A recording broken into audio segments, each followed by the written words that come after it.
All right, good afternoon, friends. Stephen Ben-Nun with Israeli News Live here on Patreon, and I wanted to share with you guys some of the things that I've been hearing, and I've actually been hearing quite a bit of information from friends that I know in different places, uh, including FEMA, including the Pentagon, and um, and I know that there, a lot of people, well, after the election, I kind of pulled back a lot. And if it wasn't for the fact that I had just discovered in the Dead Sea Scrolls in fragment 4Q558 that indeed the Earth is going to be destroyed by some type of very powerful lightning and meteorites. And as I said, this is in the Dead Sea Scrolls, and it is in that fragment there, which is a fragment that is clearly and obviously part of the Malachi prophecy of Malachi chapter 4 or chapter 3, depending on if you're Jewish Bible or King James Version Bible, or Protestant Bible, I should say. But at any rate, there, the fragment states here, the eighth as an elected one, and C, then goes to line 4. To you I will send Eliah before, and of course, if you were to continue on, before the great and dreadful day of the Lord. And as we know in Malachi, it shall burn them up, saith the Lord of hosts, and it shall leave them neither root nor branch. Now that root and branch is speaking of the Antichrist, and the branch being the children of the Antichrist. If you remember the scripture, Jesus said he gave you powers to be able to tread on the heads of scorpions and serpents. This was this demonic entities that we're dealing with in the last days. But anyway, you get into that was in verse line 4, but you go to line 5, it says power, lightning, and meteors. So that great and dreadful day of the Lord that shall burn them up and leave them neither root nor branch, as we read in Malachi's prophecy, we have right here in this same book here, alluding to the same passage there, but it tells us that it will be done by power, lightning, and meteorites. Power, lightning was the best way that they could translate that. But if you remember, I'd shared with you that my Pentagon source had shared with me a little while back that because of the changes that are happening, that the ionosphere would stretch and bulge, and eventually the scientists are anticipating what they call a plasma lightning strike on the Earth. Plasma lightning, as I was told, could knock a hole clear to the mantle of the Earth. Literally, as I was, it's been shared with me, is that this is what they believe formed the Grand Canyon, was plasma lightning. The Grand Canyon was believed to be formed during the times of Noah's flood. So think about that. And of course, we know from the book of Revelation that the Earth is going to be hammered with stones that are going to come flying down on the Earth, fiery stones, the weight of a talent. That's also believed to be meteorites. And of course, as I said, now we actually have it in the Dead Sea Scrolls. It will be this lightning, this special kind of lightning, and meteorites.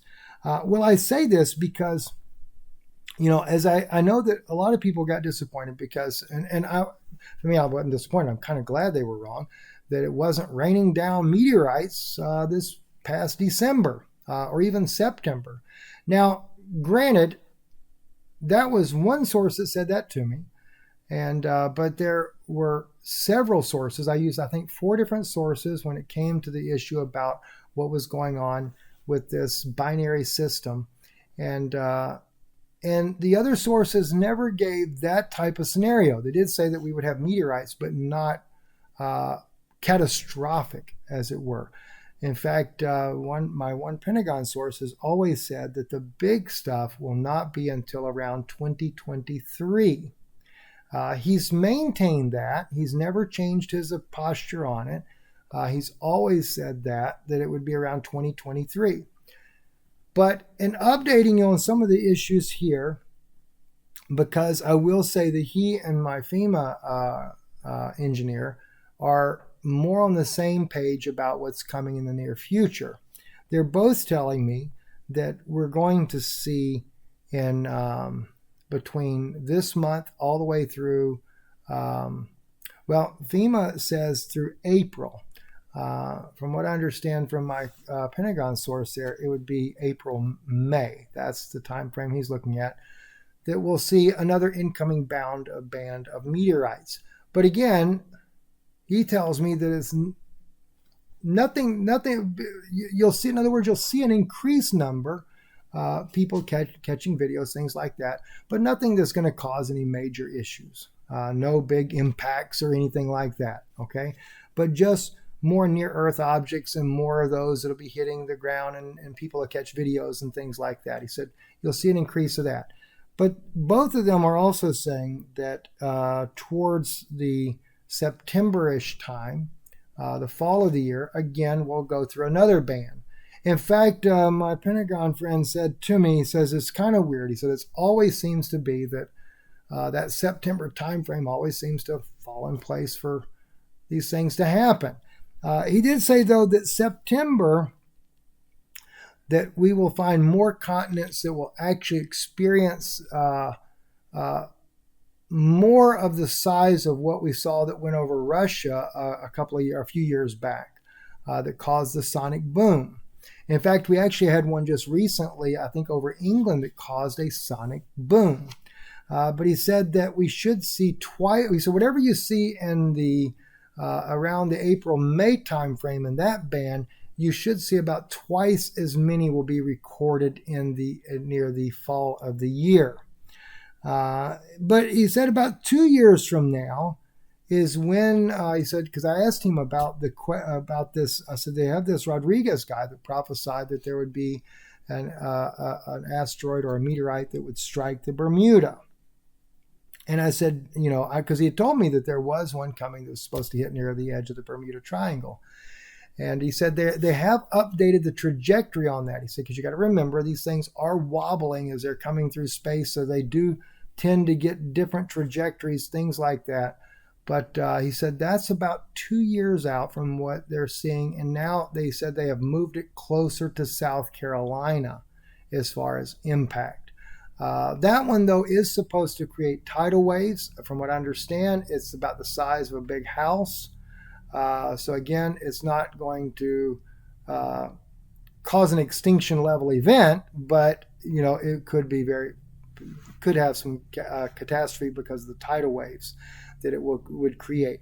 He said, unless they're able to knock it off course or destroy it, there's always that possibility. He said the governments are constantly working on that. And he said they do successfully strike these asteroids. They're able to destroy them or break them up. He said, but when you got really, really big ones, he said, those are more difficult. He said, you might have one impact on Earth, but if you break it in half, he said, then you got two impacts if they both hit Earth.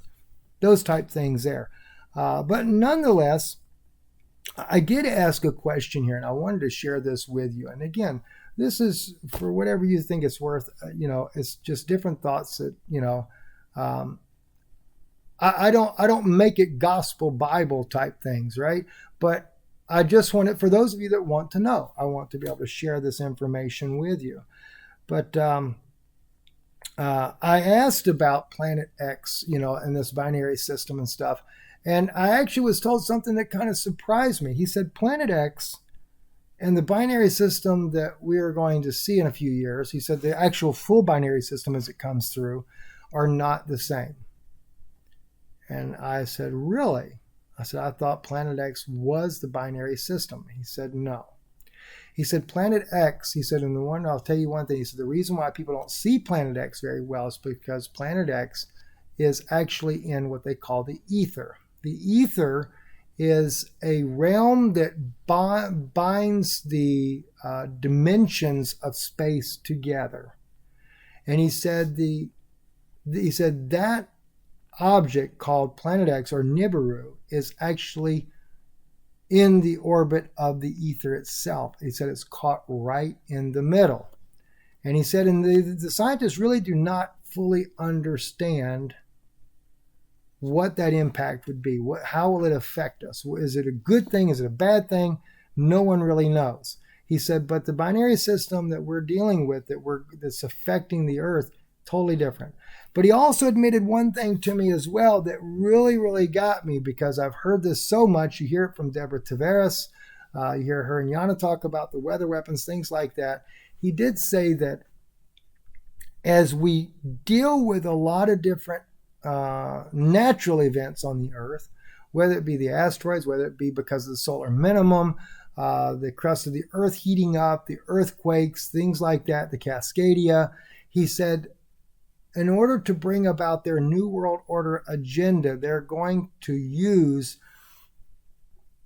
planetary weapons to help push things along so that people will think it's just natural disasters that are happening.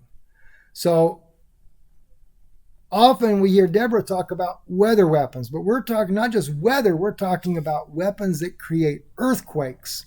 And there's a lot of capabilities that they have, and they're planning on using those even more so, especially as I was told, like when you see in this year in March, April, May, this ban coming through, they'll take advantage of that time frame.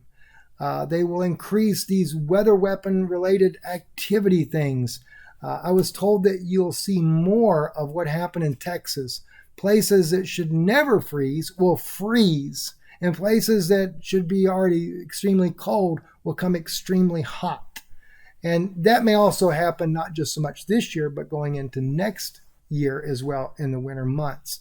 So there's going to be a lot of man-made events that are going to take place. And that's being told to me by both sources that I have on that we can anticipate that. But then I was told something that really bothered me. It bothered me because I had known from Deborah and my wife speaking from the Rothschild documents that they were working on capturing the human soul, that scientists have been trying to capture the human soul.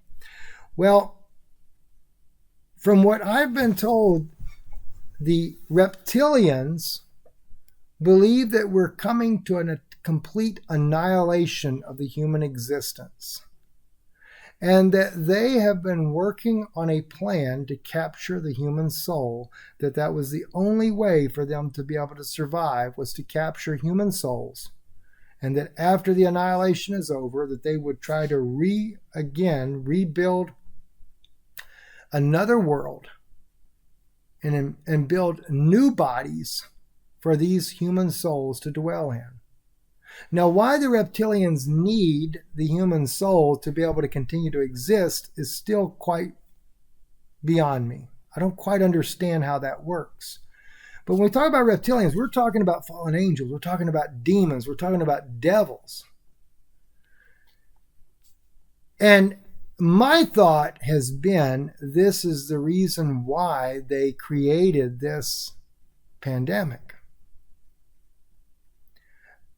I can't help but wonder if this whole scenario and making sure they have a way to, as they call it, protect you from that dreaded illness, that in reality, if this really is, from what my wife reported on recently, it's an agenda to be able to wipe out humanity,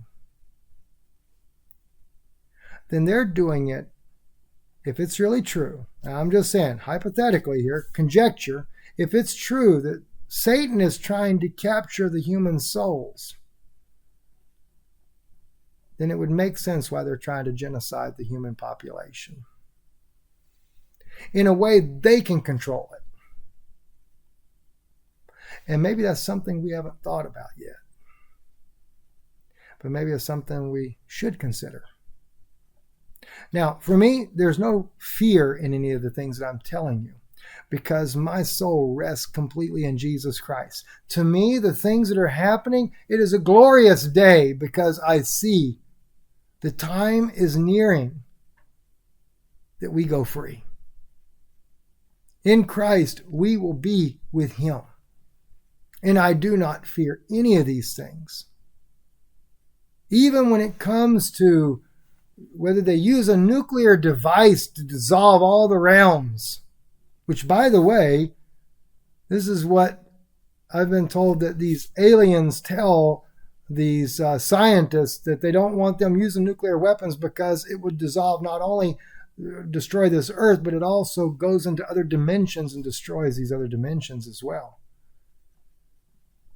So it's interesting what I'm hearing.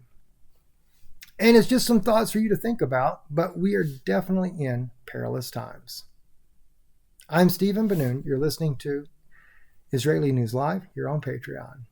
God bless you.